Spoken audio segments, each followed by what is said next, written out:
Hey everyone, Anthony Fantano here, internet's busiest music nerd. You know who it is. And coming through with the video over here reacting to the fact that Kendrick Lamar, Kung Fu Kenny, Compton Kenny, Cornrow Kenny has come through with a self-rating of his four major records. That be Section 80, Good Kid, Mad City, To Pimp a Butterfly, and his latest record, Damn. He has ranked them from worst to best. And I kind of have a semi-strong opinion on Kendrick's opinion of his own records. Now, this happened in a recent interview. This article clip, though, comes from Consequence of Sound, but the interview came in a radio interview where Kendrick essentially was talking about, a lot of different things, but again, mostly his music over here in this portion. And this is how he ranks his own records. According to Kendrick, his best albums from worst to best are Section 80, the worst. Okay, not necessarily taken away from the record. It's a good record, but technically, according to him, his worst record. Next, To Pimp a Butterfly, second to worst album. Then Good Kid, Mad City, and then finally Damn. Now, when I read this list and I saw this list, I was like, he's just hyping himself up. He's hyping himself up here. He's trying to get people excited for the new record, trying to get people more excited for the new record than they are already. I mean, they're already excited. But then I kind of read his explanation here, and I was like, okay, maybe I'm kind of getting where he's coming from a little bit. As he says in this interview, it was me finally being able to take the elements from the message of T-Pab, the sonics and beat slapping of Good Kid, and the rawness of just being able to do what I wanted on Section 80, and then taking, sort of all three of those together and just kind of bam. And I mean, I agree and I disagree. Originally I was like, whoa, hold on a second there.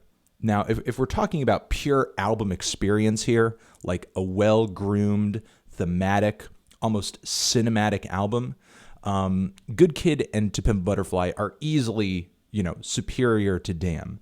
I feel like there's, even though I do prefer T-Pab, there's definitely a debate to be had there about whether T-Pab is better than Good Kid and vice versa, because I feel like Good Kid does have some things over T-Pab. It's certainly a tighter and more focused project. It's certainly a more listenable project. It's definitely not as naughty and as and challenging and difficult.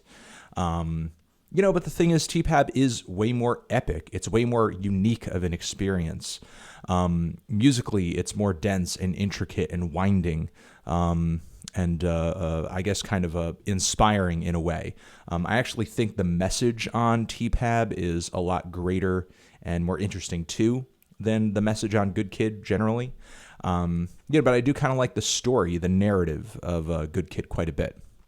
So, that being said, Damn doesn't really have, much of that in terms of like a strong message. Sure, there are individual tracks that do have a decent message to them, but as far as like an overall kind of takeaway from the album, I still kind of feel like, while I do like the record, it is a little bit of an unfocused kind of, little messy. But certainly the beat slapping was there, the crossover, the mainstream accessibility was there like it was on Good Kid, and the album does run in such a way where each track kind of has its own sort of unique personality and mission and direction. You don't need to listen to the entire record or, hear one song connected to another song in order to really kind of enjoy the album. You can kind of listen to it a little more casually in the same way that you could Section 80 or even some parts of Good Kid, Mad City, whereas, you had a lot of tracks on T-Pab that, don't really make much sense outside of the context of the record or aren't as gratifying outside of the context of the record. I understand, that Damn sort of has that power. It has that appeal. Again, you can listen to it a little more casually, which is not necessarily a bad thing. So, I get and I understand Kendrick's sort of perception here as to why he would rank his albums this way if in fact sort of doing what he did on Damn was his mission, which obviously it was. But, I predict 5-10 years from now, this list may be looking very different for Kendrick because he reinvents himself with each record, and whatever his mission is going to be on his next album, that's no longer going to be his mission with this latest record, so Damn may sort of change itself, in terms of its rankings down the road, not only for him, but maybe for the rest of us too. I still think Damn is a decent record. It's definitely not my favorite Kendrick Lamar album. For me, even though I do sort of understand where he's coming from here, I still kind of disagree a little bit big time because, sure, it is in a way kind of an amalgamation of everything. It does kind of combine elements of each project he's put out so far. Is that necessarily like the be all end all? Is that necessarily like the greatest thing? To me, things like narrative and priority and, whether or not the record is kind of a unique experience, those things to me rank higher as to whether or not you've grouped together all of these elements from your past albums onto this one record. Not that Kendrick is the first or going to be the last last artist to do that with an album and do it well. I enjoyed that about Death Grip's Bottomless Pit. It seemed like a lot of elements from their past projects sort of, all kind of coalesced onto this new one.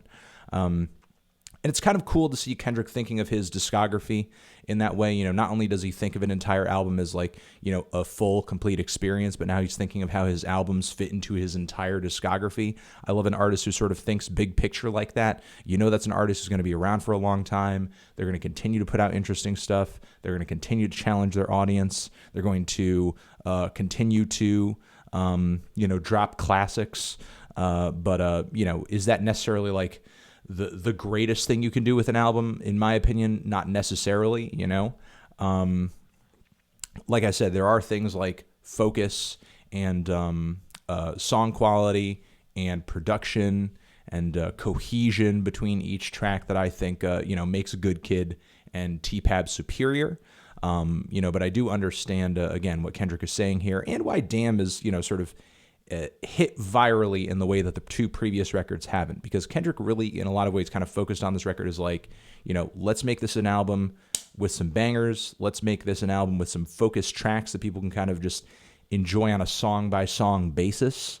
And, that inherently is going to make it more successful with a wider audience than a record like T-Pab, which I'm sure while your average hip hop fan and even your average music listener can appreciate where Kendrick is going, where he's coming from on that record and what he's going for on that record, it's still a difficult album. Not everybody sits down for an entire album and listens to a record from beginning to end. People like me do, but not everybody does. It's cool to see Kendrick kind of, address that and sort of play to that fact of life on this new record pretty successfully, without having to water his sound down too much or anything like that. But personally, I'm just looking forward to seeing what he does in the future, where he sort of challenges listeners next. And those are my thoughts. Let me know what you think down in the description, not in the description, but rather in the comments of this ranking. Do you agree with this ranking? Do you disagree with this ranking? What would Kendrick's records from worst to best be for you? And there's another video next to my head over here on this very channel that you are welcome to check out. And I will see you guys very soon in the next video. Whee!